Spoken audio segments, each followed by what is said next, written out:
There's the stench of crime and murder in the air, and DJ Private Eyes is on the case.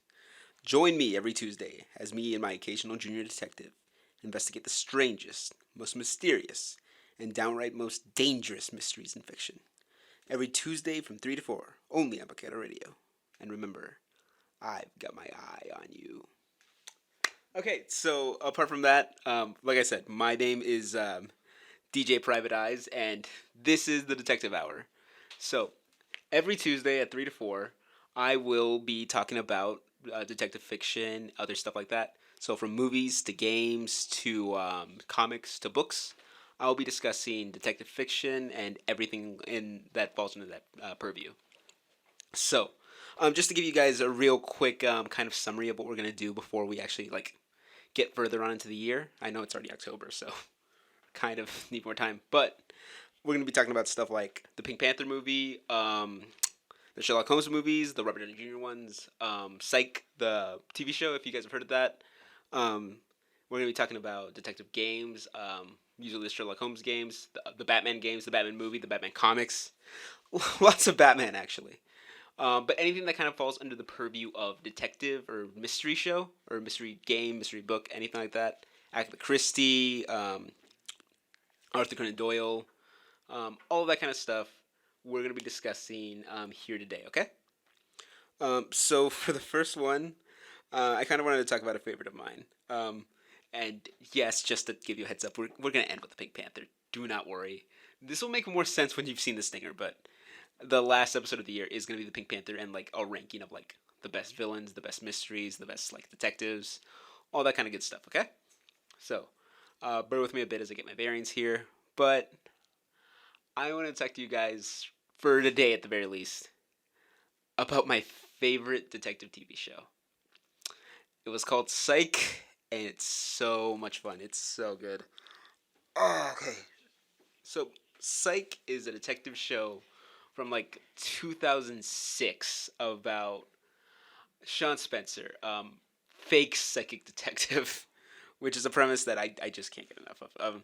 So Sean was a layabout, a drifter, all that kind of stuff. He's a joker whose dad was a former police detective who taught him to be hyper observant, and he without the best relationship to his dad, he's just kind of wandered around the U.S. just kind of doing whatever until one day, he's caught by the police for solving crimes too effectively, calling into the hotlines, and eventually getting caught for being too good at crime solving. Therefore, he must be involved in the crime in some way or another. Unable to convince the detectives that he's not a criminal, he decides to just convince them that he's a psychic and worm his way into a police detective consultant role. Yeah, that's the premise. The premise is just, I was about to go to jail, therefore I became a fake psychic so I could save myself. So Psych is a favorite of mine. I've been watching it ever since I want to say around 10. And it's so much fun.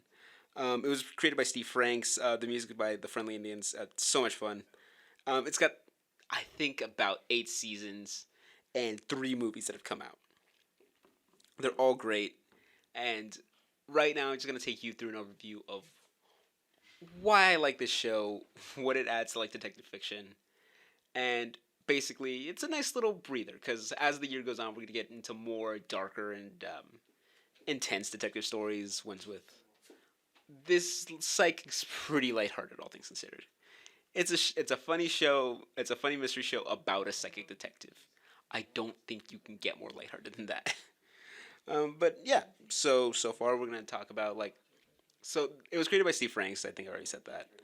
And it stars James Roday as Sean Spencer, fake psychic detective.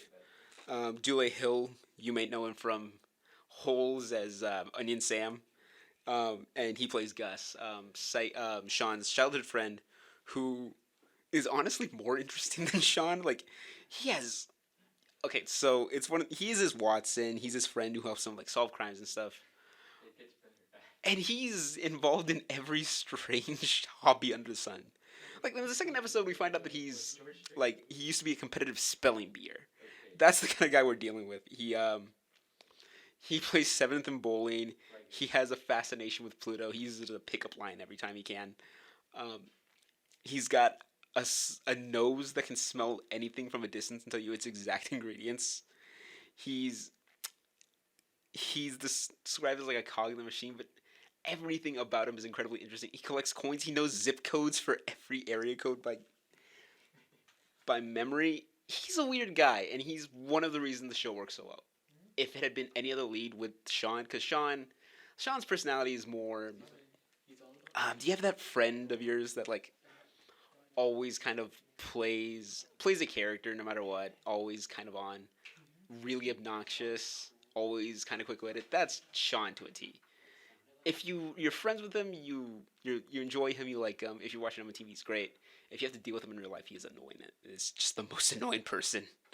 Never takes anything seriously, that kind of stuff. And because you pair him with Gus, everything's kind of palpable. Like they can play off each other really well, and they have like a great rapport. They are one of the best friends I've ever seen in fiction. And if you ever see like posts online about like, oh, James Roday and Dule Hill should be like Booster Gold and Blue Beetle, that's kind of why. That's the reason that they pair so well together. And they're eight.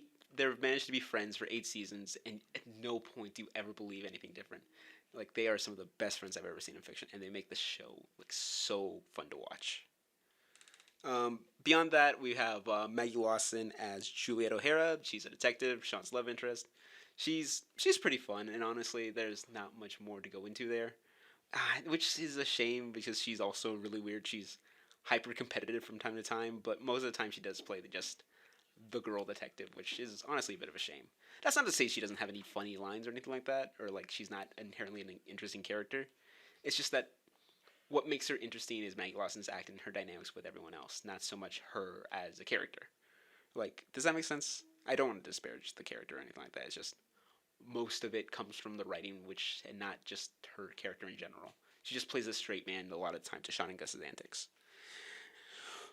And now my favorite character, Detective Carlton Lassiter, played by Timothy Amon. I have never known how to pronounce his name. Timothy Amundsen. If you guys have watched Supernatural, he's Kane toward the latter seasons. But he is an incredible character. He's like this by the book, hyper Republican, hyper gun owner, like hates squirrels, and is constantly fed up with Sean. There is not like he is constantly at odds with them, constantly like against him. But what makes him so great is Timothy Osmond's delivery. Every single line is said with such purpose. I think that of all of them, he might be the best actor on the show. But beyond that, he's also has great lines, great delivery, great anything. If you've seen a Psych highlight, it's probably a little bit about him. Like, the guy plays an incredibly compelling character, and you will want to watch him no matter what. It's so much fun. The rest of the characters come and go as possible. We have Corbin Burnson, who plays Sean's dad, he's your dad. He is hyper commanding, hyper disciplined. Like anything that Sean does reflects bad on him, that kind of stuff. Former police detective, and he's fun from time to time. He's got a lot of silly moments from just a lot of stuff. I know it's hard to describe like that, but a lot of it does come from him interacting with Sean and him being mad at him. But from going on a date with a hypersexual like British lady to being like found in a hotel room without his pants down after a bender, to basically you could put the character in anything, he would work. He's a great character that plays a lot off Sean, and honestly the relationship is pretty compelling. Chief Karen Vick as Kristen Nelson as Chief Karen Vick. She is the chief of the show, and she's there from time to time. Once again, it's unfortunately she doesn't get as many cool lines or funny moments or anything like that. And honestly, she doesn't really come into play that often. Mostly it's just, oh, she's the chief. That's her character to a nutshell. Just to sum up everything before we go on break in a little bit, as I've been talking for a little, I just want to sum up the characters real quick. And we have a few one-offs. Kurt Fuller as Coroner Woody. He's so weird. It's one of the weirdest characters in fiction. So, oh my god, I can't even begin to describe him. It's just, he's a weirdo. He brings fruit to work that he can beat up with a bat. He's hyper. I know I'm struggling to describe him. It's just, I I'm just gonna skip past him. Watch the show, you'll get a good idea of what I'm talking about and why he's like such a weird character, and I can't describe him as anything other than weird. Also, Sarge Sage Proclin Bank as Buzz McNabb. He is the plucky young space cadet of the show. He is constantly following Carlson and Juliet around, just trying to learn how to be a good police detective. He's pretty fun. Okay, so once again, that is the character list of Psych, and we have a bunch of episodes that I do want to talk about to kind of give you an idea of what the show is really about. I'll explain the formula later, and all the ways that all these episodes will diverge from it. Um, from from obscure 80s, 90s references to food puns to Ed Lover, this show has so much to offer, and I really hope you stick with me for the next hour or so as we talk about all of these shows and all these episodes, and honestly how good the entire show was. But for right now, please don't go anywhere, as upcoming is Daryl Hall and John Oates Out of Touch. Hopefully, you guys can hear me a bit better. Sorry about that. If you guys couldn't hear me before, I apologize. A little mixed up with myself. This is still DJ Private Eyes, and I want to tell you like a little bit about how the show works. So, Psych is an hour-long episodic TV show. Usually, just carries on plot lines, not really storylines. Like, okay, well, if we understand that Sean has an issue from season 1 to episode 5, that's usually where it gets resolved. Usually doesn't stand that long running, and the biggest plots were, from what I can remember, Sean and Juliet hooking up together, Mr. Yin and Mr. Yang, who we will talk about later, which is such a good series of episodes. Or Sean's dad getting shot, and that's kind of like the continuing storylines that we've got so far. Well, they're littered throughout the series, but for right now, I want to talk about like the formula of an episode. So the formula is murder happens, usually a murder. Sometimes it's just a generic crime, from roller derby robberies to that's kind of the thing about the show. It's never a generic crime. It's always something absurd. So a crime happens. Sean and Gus are brought in after weaseling their way in, usually not on purpose by the police department. Honestly, very rarely will they straight up be brought in by the police department. Usually some chicanery happens so that Sean and Gus end up at the crime scene and they need to help them out. From there, they investigate people, hijinks ensue. Usually Sean and Gus get the wrong person at least 2 to 3 times before eventually winding up with the right one and solving the case for the police department. Hijinks ensue. Lassie calls Sean like a joker, an idiot. Sean makes a pithy remark. Juliet gets in there from time to time, and Gus is generally freaking out the entire time. But that's basically the episode. At certain points, they will go to like Sean's dad's house to ask him, "Dad, what do I do?" Like, "Oh, Sean, you have to remember what I taught you. Don't you remember anything I taught you?" And that's basically their relationship. So just wanted to talk about like a few episodes real quick. As our show goes on. And I kind of wanted to end the episode talking about why this show is so important to me and why I chose this as like the first episode, apart from like time constraints and me knowing that I could talk about this for hours on end. So the first episode I want to talk about is actually straight up the second episode, and it's one of the best they ever did. So the premise is that a boy in a spelling bee, I think it's a national spelling bee, gets an inhaler like poisoned, and Sean and Gus go in to investigate. Why did this like national spelling bee frontrunner almost die in the middle of everyone? And so the backstory that makes it compelling here. This is also the first episode where Juliet's a thing. Like, she was not a thing in the first episode, the pilot, and that's only because she hadn't been cast yet. Originally, they wanted like Detective Carlton Lassiter's partner to be his romantic interest throughout the thing, but I think they put the kibosh on that pretty early to bring in Juliet. So, like I said, that's how the episode starts, and as it continues, the episode starts with a sting, and Sean's there, he flirts with Juliet. They debate over the, like, if someone owns their seat because they made, like, a straw snake there. And, Sean reads her pretty quickly because Sean is incredibly hyper-observant and actually keeps track of everything. And Juliet's, a detective. It gets awkward. Credits the friendly Indians. I know, you know, that I'm not telling the truth. I will not do a full rendition of the song, no matter how much I want to. But that's the opening, and it goes on into, like I said, the premise of the episode. And we find out that throughout the entire thing, Gus is hyper invested in the case. Gus ranges from invested to his investment ranges from not invested at all and wants to do anything but to only wants to solve the case and it's all he can think about. It's the ranges of him. Sean occupies every space in between. So, like I said, that's basically the episode. And throughout the entire thing, Gus is obsessed with solving the case and not disturbing the sanctity of the spelling bee. Because, as this episode tells us, he used to be a nationally ranked spelling beer, and it's a plotline carried out through the entire thing of how he loved to be the spelling bee champion and how that would have catapulted him to a great career opportunities. Which apparently, yeah, if you win the national spelling bee, you get to basically pick your choice of colleges. Who knew? So the episode goes on, and they start investigating everything. From interviewing the kids, because the spelling bee, that's the classic time limit on shows like this. Like, it's got to solve in an hour, so they have the thing about it being, like, once the weekend's over, everyone gets shipped back to their, like, wherever they came from. So they got 3 days to find the killer, or at least the attempted killer. The show goes on, like, and we get flashbacks of Sean's relationship with his dad and how he wanted a dog and had to build a doghouse.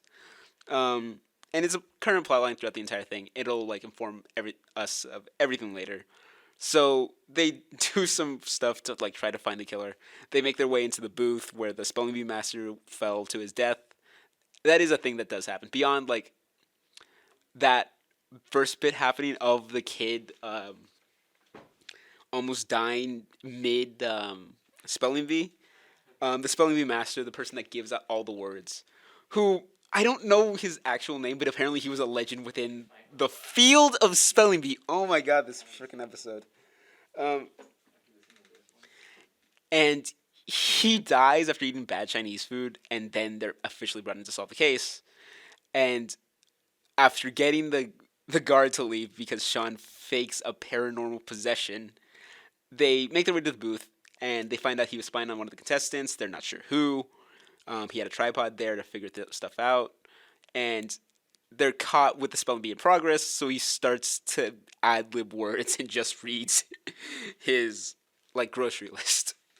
And it's the funniest thing watching Sean just give hyper simple words to kids who are used to spelling loquacious and just has them spell banana. That is an accurate rendition of how he did it in this show. I will not take any criticism for that. But no, that's a great little bit. Sean eventually gets run over midway through the episode and realizes that his dad, like advice actually came into play after he wants the toxicology reports for the Chinese food that the guy ate.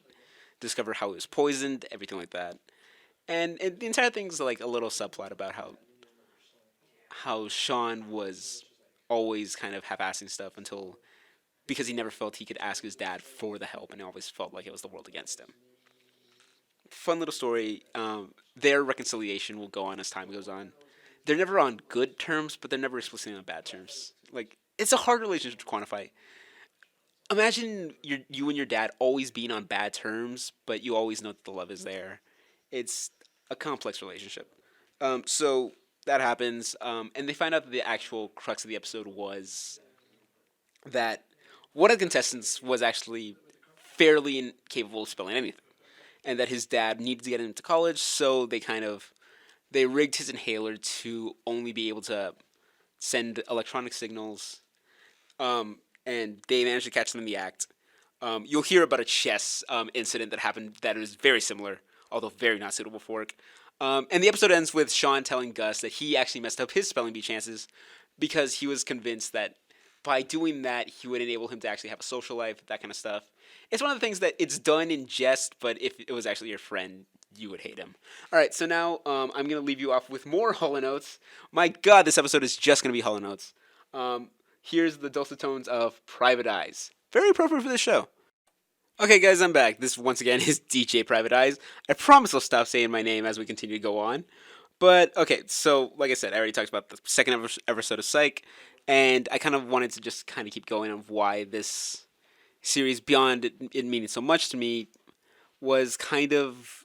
I'm just gonna talk about a few more episodes, but I think I will take this interlude to talk about like why this show meant so much to me. So I always loved characters like Sean, smart, Alec, like characters who are always super fast on their feet, smarter than everyone else in the room. That was always my favorite character. And as I've grown up, I've kind of fallen out of love with that archetype, but I still love enjoying it and watching it. It's so much fun. But I did want to talk about like the other things that like endeared me to this, from the '80s references to which I'd loved '80s movies for all of my life. My dad was raised in the '80s, so like he taught me a lot of this stuff. It was really cool for me to see that. They referenced Tears for Fears a lot, which actually got me into the band a little bit. They referenced a lot of '80s movies, from '80s shows, Weekend at Bernie's, that kind of stuff, to just constant food jokes. Like every single episode, they'll be eating something, like eating everything, just eating anything they can get their hands on. It's one of the best gags in like I think a season 4 episode, True Lies, where they deal with the pathological liar as stuff goes on. Is that the joke is that they run into this restaurant that sells cuatro quesos dos fritos, which is a fried potato injected with 4 different kinds of cheeses and like deep fried, and they eat it, and it's apparently the best thing in the world. I've always wanted to try them. Um, but beyond that, one of the things I actually did endear me to the show is Sean and his dad's relationship, because, like I said, I always loved that character archetype, and I tried to model myself, at least in my early life, after that. And it felt like that was also me and my dad. My dad was never disappointed in me to the degree that Sean's dad was, and I don't think if I asked him he'd ever even agree that we were like that. But I saw ourselves in there, and I don't know, it spoke to me. It does not hurt that I could always watch an episode with him and, kind of bond over it. So, yeah, just real quick, I'm not sure if this is trauma dumping, but at the very least at least lets you know why I kind of like have this, for lack of a better word, fondness for the show. It helps highlight it, for lack of a better word. So I'm just going to continue talking about a few episodes. We're going to get all the way out of season 1. The only other like really notable episode, at least in my opinion, is an episode with called Weekend Warriors. It's a Civil War reenactment. It's super important to Carlton. And the biggest thing I think from this episode, apart from a few jokes, is that there is apart from a joke where Sean's dad's giving him a pocket watch, and you have the joke of just like Sean, this is from your dad, like Sean, this is from your dad, much love, like Henry Spencer. To which he's priced out of it to the point where it's just like, don't lose it is the only thing that he's written on the thing. But apart from that, the biggest thing from this episode is that Sean's has such an eidetic memory that after looking at a model of the battlefield for about a minute, he can recreate it entirely in his office. So that's kind of what we're dealing with here. So the next episode I wanted to talk about, season 2 was kind of where Psych took off. This is where like you see a lot of the episode formats, everything like that. And it's called 65 Million Years Off. And the episode is about how a paleontologist wound up dead on a beach. Well, we don't know he's a paleontologist. I gave away the reveal of the episode, but it's about how a man gets found on the beach, and Sean deducts that he was killed by a T-Rex. This is the second episode of the second season. We've already gotten dinosaur as the murderer here. Of course, it's more than that, but it's one of the best little opening stingers I think I've ever seen. He's made fun of it for it, but as the episode goes, his dad tries to convince him to plead insanity so that he can avoid prosecution when it's revealed that he's faking being a psychic. And, of course, he's proven right because... Well, first off, he's proven right because he knows the exact bite radius of a Tyrannosaurus Rex. And he only finds that out from having worked at the National History Museum and taken a picture of him being inside the dinosaur's mouth, which is a lot of fun. But and it's revealed that the man who died is a paleontologist, and Sean and Gus proceed to investigate the paleontology department, find that there's nothing there, and then proceed to go to a how do I call it? A farm where the paleontologist was digging and discover the farmer was the one that killed him because he was searching for a dinosaur on his land, killed him because he knew how much a dinosaur was worth, but then couldn't remember where he buried him all these years later. Because he had buried his partner earlier, and he didn't want anyone to find out what that was. So, I think I might have gotten that wrong. Let me rephrase that. He murders the paleontologist because he's afraid of him finding his old partner who he murdered beforehand. But he can't remember where he murdered the old partner, so he wants to profit off of the dinosaur that he knows is on his property. But, he can't, so he wants to dig up the partner first before he can profit off of it. It's not bad. Honestly, I think I know this massive stretch of episodes the most simply because of how often they show on Clue Network, which is where I found this. I don't think it's a thing anymore, but it was pretty fun. The stretch of episodes is an American Idol ripoff where starring, I think, Tim Curry for some reason. He's there. It's directed by John Landis, of all people, which he's kind of prolific for his 80s movies and for being the father of sexual predator Max Landis, which isn't the best thing. 65 Million Years Off was the next one. Psy versus Psy. Sean faces off over against another fake psychic who works for the FBI, so that's pretty fun. 0 to Murder in 60 Seconds, which is about horse racing, which, once again, it's a great little episode just about horse racing, and it's one of the funnest things ever. And down the stretch comes Murder. Oh, I think I might have gotten this wrong. I think Down the Stretch Comes Murder is actually the horse racing one. 0 to Murder in 60 Seconds is... it's the one with the chop shop. That's another great one. Carlton's last sitter gets stolen by a chop shop, and it's found out that, the guy who murdered his partner... A lot of these are murdered his partner, but they always start out pretty clever. Meat is murder, but murder is also murder. This has nothing to do with the title. It's just a line used in the episode. Is about Gus's uncle coming to visit, and he wants to impress him. So he told everyone that he was the psychic detective. It's pretty fun from there. It's one of those episodes that, I don't know why. It's the weakest of the stretch, but I love it. If You're So Smart, Why Are You Dead? This is 21 Jump Street meets... there's another 80s movie I can put in there. But basically, Sean and Gus have to investigate this attempted murder in a school for incredibly gifted kids, and find out that the culprit it's 21 Jump Street meets Orphan, and they found that the culprit is this 20-something-year-old guy who wants to restart his life. So he found out that there was a death of one of the students and took his place later. And then the stretch ends with Rockabye Baby. It's an 8-episode stretch of absolute bangers of these episodes. They're so good. They're so much fun to watch. If you got Peacock, I really recommend you look them up. Yeah, I'm pretty sure you can pirate them. I'm not going to stop you.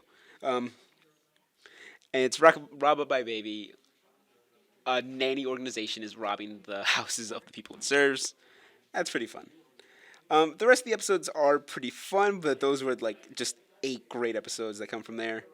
The next season introduces one of Sean's old girlfriends from high school, who serves as love interest. I think she's played by, oh my god, I'm trying to remember her name so hard. But basically she acts as another love interest because they didn't want to pull the trigger on the Sean-Juliet romance just yet. And, oh my god, please bear with me on this. But it stars Rachel Lee Cook. She was also in a bunch of 80s movies, Abigail Lightar.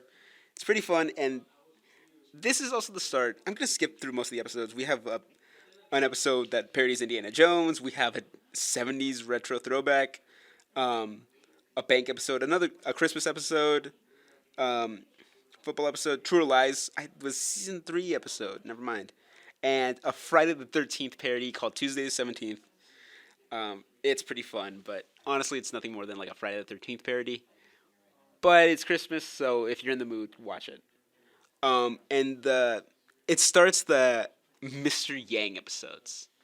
So there's a serial killer in Santa Barbara Oh my god, I forgot to mention this all takes place in Santa Barbara. It's a town off the coast. It's honestly closer to San Francisco than like LA, so that kind of gives you an idea where it is. Um, and the entire episode is how, through Sean's case solving, he has become a detective worthy enough to challenge Mr. Yang, a prolific serial killer in Santa Barbara's history that has killed. He hasn't killed that many people, but he's killed a good amount of people, enough to be notable enough to be a serial killer. And he always solves them. He always presents these murders in incredibly elaborate ways. And the adventures with him usually are pretty messed up. These are the most serious episodes, I think, in the entire series. They contain the least jokes. They're still pretty funny, but it's mainly about how people, like, how this serial killer affects all their lives. So Sean is once again, one of the only people worthy enough to face him at the time. And he tackles it with the same kind of aplomb and, like, laid back attitude that usually happens. Until his mom's brought into the mix, and he gets serious and spends the entire episode trying to solve it. Until finding them at the end, and it's revealed that it's a girl. It's Ali Sheedy, if you know who she is, and which is another '80s reference callback. The show loves its references. I think it's actually one of the shows that started the entire '80s nostalgia revival. Um, they find her, and she's caught up. She's gonna write a book. Juliet tries to confess to Sean. That doesn't work out. And it's honestly a pretty good episode just to end the season on. This plotline continues up until the fourth season. That's how we end the next season. And like I said, the next few episodes are also pretty fun. We have a bank thief named Despero, played by Carl Elwes from The Princess Bride. He's the man in black. We have an episode about daredevils and then an episode about a, a baseball game turned police shooting, a Bollywood episode, an episode with Gus's old friends from college who used to be a doo-wop group, which is pretty fun. Oh god, the guest stars in this episode are pretty well known, if I remember correctly, but I cannot remember their name for the life of me. A werewolf episode again. The series has a lot of Halloween, Christmas episodes. Watch them if you want. I'm always a sucker for shows that like have these kind of episodes where it's a holiday episode. I know it's not to everyone's taste, and that a lot of people feel it like disrupts the flow of the show, but I love them. Sean gets shot in an episode, and I'm just gonna end it off with, like, this is the kind of stuff we're dealing with. Like, also we have a Jaws parody, the head, the tail, and the whole damn episode. And the season finale is Mr. Yin Presents, and once again, if you knew we had a Mr. Yang, of course there is a Mr. Yin. So, as it turns out, Ali Sheedy's Mr. Yang didn't really have the traits or demeanors that usually belie serial killers. Much more often, she showed traits more in common with victims and stuff. So, Mary Lightly, I'm not sure how to describe his role in the episode, actually. The weird guy they brought in to help them solve the mystery, deducts that she had someone helping her commit these crimes. And he deduces that there must be a Mr. Yin. He goes to Sean and the police, but no one listens to him. And they try to kind of, once another like mystery happens and another murder happens, they're brought in to solve the case. And eventually they agree with Mary Lightly's theory, and they have to like figure out what's going on. And the actual motivation of Mr. Yin to appear after all this time is pretty fun. It's that he is jealous of Ali Sheedy's character for getting caught and getting the infamy from the case. So he's been brought in to like actively correct that wrong and establish himself as Mr. Yin, who he didn't plan to do until later. And the entire episode is an homage to that. Is an homage to Alfred Hitchcock movies, from The Birds to Rear Window to Psycho to everything. And it's a great series of episodes. It also ends the Abigail-Sean relationship, which is a shame, but it's so much fun. And once again, one of the most serious episodes to date, and it's such a good pair of like just. Unfortunately, this is the high point of those trilogy of episodes. And for right now, I'm going to leave you off until I come back and just kind of end the episode eventually we will come back to Psych at a later date. This was just a preliminary episode. But for right now, here is Tyler the Creator's Lights On. So, guys, unfortunately, I'm going to have to wrap it up. I only have so much time left. I will come back to Psych later on in the year, but this was just a kind of preview episode while we get everything set up. And it is one of my favorite shows, so I just wanted to talk about that real quick. I really hope you guys do join me for the next few years, for the next few months, what I'm talking about. As we discover, I will discuss stuff like Sherlock Holmes, Poirot, the Batman movie. It's going to be the latest one. I don't think the other ones technically count as mysteries. And yeah, stuff like that. Occasionally we might actually cover a Bond movie, mostly because what is Bond but a detective? But that's later. Not actually sure if we're going to do that last one. And of course we end the year with the Pink Panther and kind of a sum of everything we've covered. So, I'm DJ Private Eyes. And remember, I've got my eye on you.